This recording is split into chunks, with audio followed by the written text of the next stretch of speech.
First film when it didn't work out and you wanted to ఎలాగో ఆ పట్టుదలతోటి ఆ తర్వాత ఏం జరిగిందంటే మీకు మళ్ళీ మీకు ఎలా భరోసా వచ్చింది that I will be fine అని? అంటే ప్రాబబ్లీ ఆ యాక్టింగ్ ఇన్స్టిట్యూట్లో ట్రావెల్ అవడం అనేది కూడా అది కూడా మళ్ళీ జరిగింది. And then I started noticing that okay అప్పుడు నాకు అసలు ఏం అర్థం అవ్వలేదు, ఇప్పుడు కొంత బాగానే అర్థమవుతుంది అనేది అనిపించిన తర్వాత ఈ యాక్టింగ్ ఇన్స్టిట్యూట్స్కి ఎవరో ఒకళ్ళు డైరెక్టర్స్ ఎవరైతే యాక్టర్స్ తోటి రిక్వైర్మెంట్ ఉంటుందో వాళ్ళు వస్తూ ఉంటారు. అలాగా జైన్సీ పరాంజీ గారు ప్రభాస్ తోటి ఈశ్వర్ సినిమా చేస్తున్నాము అనే ఒక కొత్త సినిమా చేస్తున్నాం కొత్త వాళ్ళతోటి అన్నట్టుగా ఆయన వచ్చారనమాట. అప్పుడు ప్రభాస్ కొత్త వాళ్ళు. సో ఆ సినిమాకి ఆడిషన్స్ కోసం అన్నట్టుగా ఆయన వచ్చారు. ఆయనతో పాటు అశోక్ కుమార్ గారిని ప్రొడ్యూసర్ రావడం. సో అక్కడ నేను ఇలా చెప్పాను, అంటే నువ్వు హీరో కింద చేసావు కదమ్మా అంటే, పర్వాలేదు sir, I just want get back, ఎలాంటి క్యారెక్టర్ ఇచ్చినా పర్వాలేదు చేస్తాను అంటే, అందులో ఒక చిన్న నెగిటివ్ రోల్ ఏదో ఉంటే ఆ నెగిటివ్ రోల్ ఇచ్చారనమాట. సో అప్పుడు మీకేం అనిపించలేదా, అయ్యో నేను హీరోని కదా, నేను హీరో మెటీరియల్ని కదా, నేను ప్రభాస్లా పొడుగ్గా ఉన్నాను కదా? అంటే నాకు అలా అనిపించలేదండి, నిజంగా అలా అనిపించలేదు. అంటే ఓవరాల్ ఆ సిచ్యువేషన్లో ఆ టైంకి నాకు అనిపించింది ఏంటి అంటే, ఈ ఇండస్ట్రీలో ఉండాలి అంటే ముందు సర్వైవ్ అవ్వాలి అంటే హీరో ఆయన పట్టుకుని కూర్చుంటే నిన్ను సపోర్ట్ చేసి నీ బ్యాక్గ్రౌండ్లో ఎవరో నీ మీద ఇన్వెస్ట్ చేసి డబ్బులు పెట్టేవాళ్ళు ఉండరు. సో సర్వైవ్ అవ్వాలి అంటే ఏదో ఒకటి చేయాలి కదా అన్నట్టుగానే అనుకున్నాను. అంటే ఇన్ఫ్యాక్ట్ ఆ టైంలో నాకు ఎలా ఉండేది అంటే, మెడిసిన్ వదిలేసాము, ఇంటికి తిరిగి వెళ్ళలేము అనే ఒక పిచ్చి పట్టుదలతో ఈరోజు పొద్దున్న 9 గంటలకు నేను ఇంటి నుంచి బయటికి వెళ్ళాను అంటే, ఏదో ఒక సినిమాలో ఛాన్స్ ఓకే అయితే కానీ నేను ఇంటికి రాను అనుకుని బయట కారులో పడుకునిపోయిన రోజులు కూడా ఉన్నాయండి. అయ్యా యా, అంటే నేను ఇంటికి వెళ్ళను, పొద్దున్నే వెళ్ళి స్నానం చేసేసి మళ్ళీ బయలుదేరతా, అలా అనుకుని బయలుదేరి యా చాలా అయితే మీరు స్ట్రగుల్ అయ్యారు. Oh my God. But mentally what was your state of mind? అంటే ఎక్కడైనా I want go back to my profession, medicine నేను ప్రాక్టీస్ చేస్తాను, ఇంకా చదువుతాను అంటే ఒక 2 years దీని మీద ఇన్వెస్ట్ చేశాను అనమాట. 2 years ఇన్వెస్ట్ చేసిన తర్వాత ఇట్ వాజ్ మధ్యలో ట్రై చేశాను, మేబీ పీజీ ఏమైనా ట్రై చేసి ప్రిపేర్ అవుదాము, పోస్ట్ గ్రాడ్యుయేషన్ ప్రిపేర్ అవుదాము అనుకుని ఒక 2 weeks పుస్తకాలు తెరిచాను. బట్ ఒకసారి ఆ రిథమ్ బ్రేక్ అయితే మళ్ళీ ఆ రిథమ్ రావడానికి ఒక 3 నెలలు పడుతుంది. బట్ తర్వాత ఎక్కడో మీరు హౌస్ సర్జన్సీ చేశారని? House surgency is just part of medicine కదా, ఫస్ట్ గ్రాడ్యుయేషనే కదా. అదే, సో ఇట్స్ జస్ట్ ఇంటర్న్షిప్ లాగానే. సో మీరు బేసికలీ అయితే అంటే, but you had all the qualifications to become a practising doctor. Correct. But ఒక్కవేళ యాక్టింగ్ కాకుండా మీరు స్పెషలైజేషన్ తీసుకుంటే ఏం తీసుకునేవారు? నాకు ఎండోక్రోనాలజీ కానీ డర్మటాలజీ కానీ ఇంట్రెస్ట్ ఉండింది. ఓకే, డర్మటాలజీ చేస్తే బాగుండేది కదా, మా అందరికి కూడా మీరు ఏం చెప్పాలి. సో అలా మరి మొత్తం ఇప్పుడు మీకు మందులు మీరే వేసుకుంటారా? మోస్ట్లీ అంటే యు నో నౌ కదా everything. That's one common question మనకి చాలా మంది అడుగుతూ ఉంటారు, సార్ డాక్టర్లు వాళ్ళే ట్రీట్మెంట్ చేసుకుంటూ ఉంటారు. అన్ని వేళలా అవ్వకపోవచ్చు కానీ మోర్ ఆర్ లెస్ ఆ బేసిక్స్ అన్ని మాకే. ఇప్పుడు నేను మెడికల్ ఇంటర్వ్యూస్ చేస్తానండి, I have done about 2000-3000 medical interviews వేరే చోట. I think I'm half a doctor. ఏమీ తెలియదు నేనే అలా అనుకుంటే, మీరు యాక్చువల్గా డాక్టర్ అయింది ఇంకా ఎంత అనుకోవాలనుకుంటాను. అంటే యూజువల్గా మనకి దగ్గు, జలుబు, జ్వరం ఇలాంటివి ఏమన్నా సరే మనమే చేసేసుకుంటాం. చిన్న ఏమైనా ఎలర్జీస్ కానీ అలాంటివి అన్నా సరే మనమే ట్రీట్ చేసుకుంటాం. ప్రభాస్ గారితో మీ first film, how was your experience meeting Prabhas first time? అప్పటికేం తెలియదు కదా, అందరు కొత్త వాళ్ళు. అంటే నేను నా ఫస్ట్ సినిమా ఏదైతే నా ఎక్స్పీరియన్స్ ఉంటుందో సేమ్ అంటే ఒక నైవ్గా అమాయకంగా ఎవరు ఏదో చెప్తున్నారు ఏంటి. ప్రభాస్ కూడా సత్యానంద్ గారి దగ్గర స్టూడెంట్ యాక్చువల్లీ. అవును. సో అలాగా అప్పుడు తను వచ్చినప్పుడు అలా ఉండేవాడు. బట్ తను మంచి పర్సనాలిటీ అండ్ అంటే తను వాక్ చేస్తున్నప్పుడే నాకు అనిపించేది, ఓ మ్యాన్ అసలు ఎంత మ్యాన్లీగా ఉంది తిని వాక్ అనేది. నాకు అప్పుడు ఒక మారుతి కారు ఉండేదన్నమాట. షార్ట్ గ్యాప్లో వచ్చి తను కార్లో పడుకునేవాడు. అంటే రాత్రంతా అంటే ఈ షూటింగ్ టైర్డ్నెస్ తోటి ఇంకొక 2 గంటలు పడుకొనిస్తే బాగుండు కదా అంటూ ఉండేవాడు అనమాట తను. So yeah, that was a wonderful experience. ఎలా అనిపిస్తుంది అంటే today he's one of the biggest pan world super star. ఇప్పుడు if you met him Ravi garu, would you have the same vibe? Because you sort of started off together. ఇద్దరికి మధ్య అంత పరిచయం ఉంటుందంటారా? I don't know. You don't know. You haven't probably been in that situation yet. So Eshwar తర్వాత క్యా హువా? ఈశ్వర్ తర్వాత అందులో negative role చేసిన తర్వాత వైవిఎస్ చౌదరి గారు సీతయ్య అని చెప్పి హరికృష్ణ గారితో ఒక సినిమా చేస్తా ఉన్నా. అవును, సీతయ్య తెలుసు కదా. సీతయ్య ఎవరి మాట విండు, సీతయ్య మేము వాడుకుంటాం, కానీ నేను సీతక్క అని మార్చుకున్నా నా గురించి.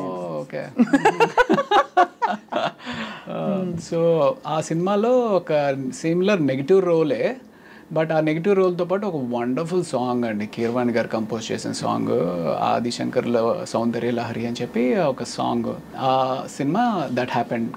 దీని తర్వాత Eeswar led to that Seethayya. And after Seethayya my next నా అంతటికి నేనుగా సాధించుకున్న సినిమా ఘర్షణ అనమాట. మళ్ళీ ఆడిషన్స్కి వెళ్ళి yeah correct. Yeah. So that was in 2004, I think. Exactly. 2000. మీకు ఉన్నారా అసలు ఇండస్ట్రీ తోటి సంబంధం ఉందా? 2004 లేదు, యాక్చువల్లీ అప్పుడే వచ్చాను. I just come in. Okay. యాంకర్గా జర్నలిస్ట్గా జాయిన్ అయ్యాను TV9 2003లో. ఓకే. సో బట్ అప్పుడు ఐ థింక్ ఘర్షణ చాలా మంచి వెంకటేష్ గారి. సో వెంకటేష్ గారి కాంబినేషన్తో మీకు చాలా ఇది మంచి ప్రముఖ పాత్ర అందులో. అవును అవును. So obviously tell us about that experience. ఎలా ఉండేది? అంటే ఫస్ట్ డే మేము ఇక్కడ ఫిల్మ్ నగర్లో ఏదో బిల్డింగ్ మీద చేస్తూ ఉన్నాం అనమాట. అది ఎన్కౌంటర్ అయితే ఆయన వచ్చారు కంప్లీట్ టైట్ షర్ట్స్ తోటి. ఐ మీన్ చిన్నప్పటి నుంచి ఏంటబ్బా ఏం చేస్తారమ్మా అలా సేమ్ ఎగ్జాక్ట్లీ అలాగే అనుకుంటే అలా అనుకుంటే వచ్చి రెడీగా షార్ట్ రెడీగా చేసేద్దామా అని చెప్పేసి హడావిడికి వస్తే, బట్ నాకేంటి అంటే చిన్నప్పటి నుంచి ఒక పెద్ద స్క్రీన్ మీద ఒక విగ్రహాన్ని చూస్తున్న విగ్రహం ముందుకు వచ్చింది అనుకోండి ఎలా ఉంటుంది. బట్ చాలా కూల్గా ఉన్నారు. ఆయన చూడడమే ఒక థ్రిల్లింగ్ ఎక్స్పీరియన్స్ అనిపించింది అనమాట నాకు.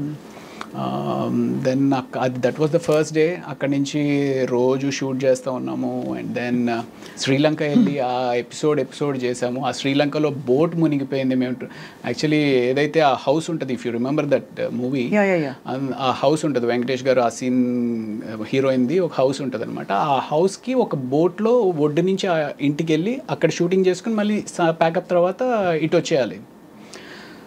సో ఈ బోట్ ఏదైతే ఉందో అది టెంపరీగా తయారు చేసిన బోట్ అనమాట. ఆ టెంపరీగా తయారు చేసిన బోట్ మీద అందరూ ఎక్కేశారు. అప్పటికి వెంకటేష్ గారు ఇది కూడా చేశారు. ఎంతమంది పట్టొచ్చు అది ఇంట్లో అంటే, సార్ 15 మంది పట్టొచ్చు సార్ అని అన్నాడు.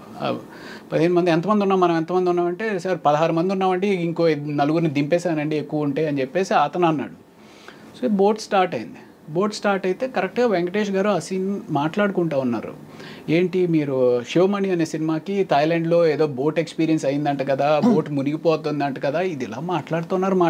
నేను ఇలా చూస్తుంటే బోట్లో ఇంక నీళ్ళు వస్తున్నాయి. ఏంట్రా నీళ్ళు వస్తున్నాయి అనుకుంటున్నా.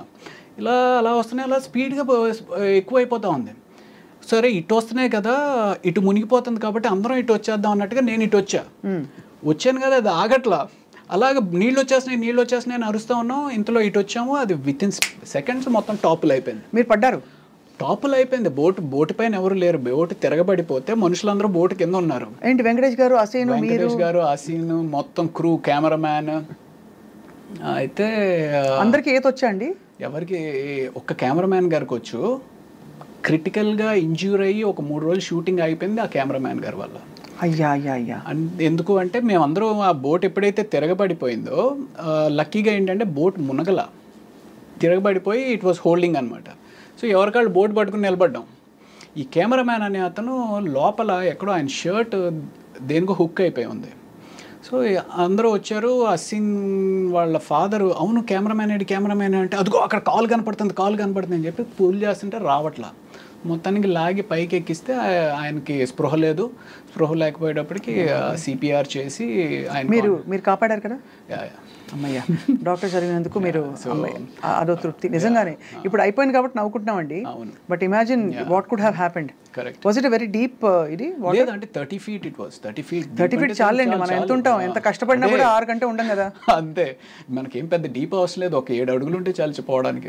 అదే అది 7 అడుగులు కూడా అవసరం. ఆ బోట్ ఇప్పుడు షర్ట్ని పట్టుకుంది, పైకి రాలేకపోతే చాలు కదా. అది 5 అడుగుల్లో పైకి రాలేకపోయినా అయిపోయి ఉండేది. ఇట్స్ వెరీ స్కేరీ అండి, వెరీ స్కేరీ. కరెక్ట్.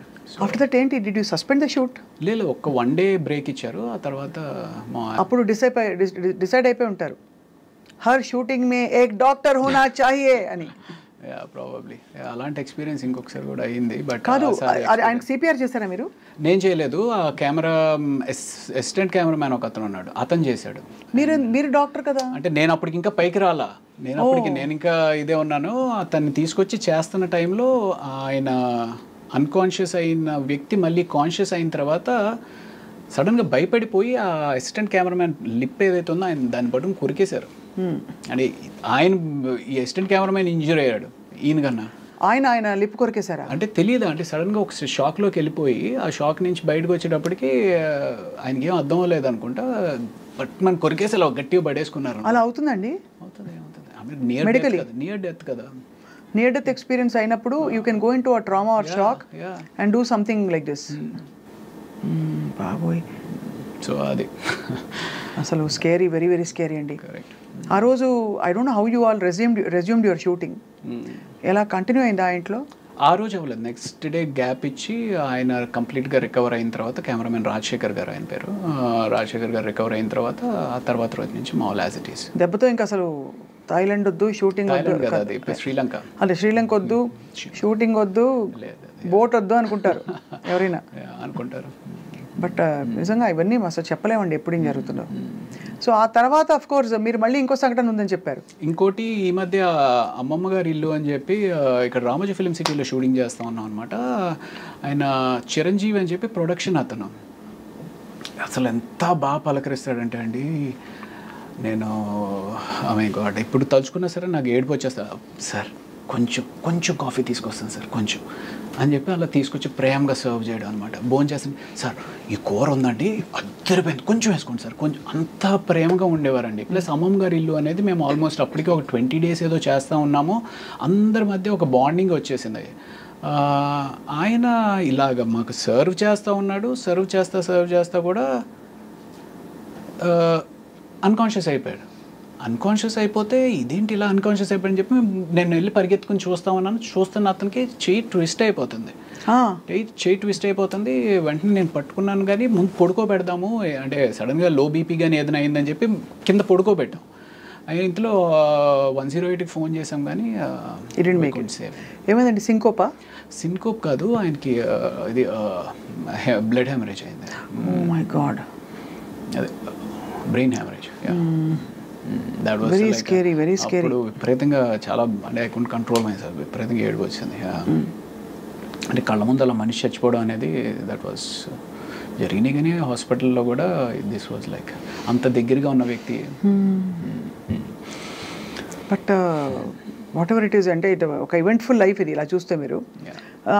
ఘర్షణ నుంచి మొదలుకొని తర్వాత అతడు also you played a very good role. అవును, త్రివిక్రమ్ శ్రీనివాస్ గారు అంటే సినిమా అదే హీరో కింద మేము ఏదైతే శుభవేళ చేశానో దానికి దశరథ్ అని చెప్పి రైటర్ అనమాట. దశరథ్ త్రివిక్రమ్ గారు కూడా బాగా క్లోజ్గా ఉండేవారు. సో అలాగే అంటే అప్పట్లో ఒక టీమ్ లాగా ఉండేవారు అనమాట. ఈ నెంబర్ ఆఫ్ అప్కమింగ్ డైరెక్టర్స్ కానీ రైటర్స్ కానీ వీళ్ళంతా ఒక హ్యాంగ్అవుట్ ప్లేస్లో కలవడం ఇది అది అంతా. సో ఆ రకంగా ఇలాగ త్రివిక్రమ్ శ్రీనివాస్ గారిని వెళ్ళి కలుద్దాం అనుకుని ఫస్ట్ టైం వెళ్ళి కలిసాను ఆఫీస్లో.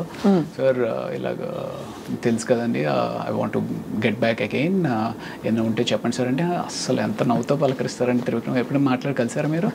కలిసాను. సో ఎంత వార్మ్ రిసెప్షన్ ఉంటుందంటే ఆయన దగ్గర. సో ఆయన వెంటనే చెప్పారు మనం చేద్దాం రవి అని చెప్పేసి అతడు సినిమా ఆఫర్ వచ్చిందనమాట. ఐ మీన్ ఈ సినిమాలు, ఈ మెయిన్ సినిమాలు అన్నీ కాకుండా అసలు మొత్తం ఎన్ని సినిమాలు చేశారు రవి గారు? ఐ డోంట్ నో అండి, నేను ట్రాక్ చేయలేదు కానీ బట్ 200 అయితే షూర్గా అయి ఉంటుంది అనుకుంటున్నాను. అంటే we just look at how destiny opened up doors for you. ఎంత బ్యూటిఫుల్గా ఒకదాని తర్వాత ఒకటి వాటంతట అవే వచ్చాయి కదా.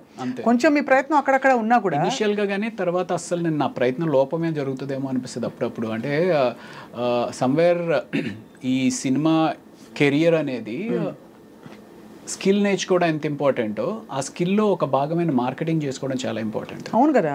అది ఆ భాగాన్ని మనకి యూజువల్గా మనం ఏ కెరియర్కి కూడా ఎవరు సరిగ్గా ఎక్స్ప్లెయిన్ చేయరు.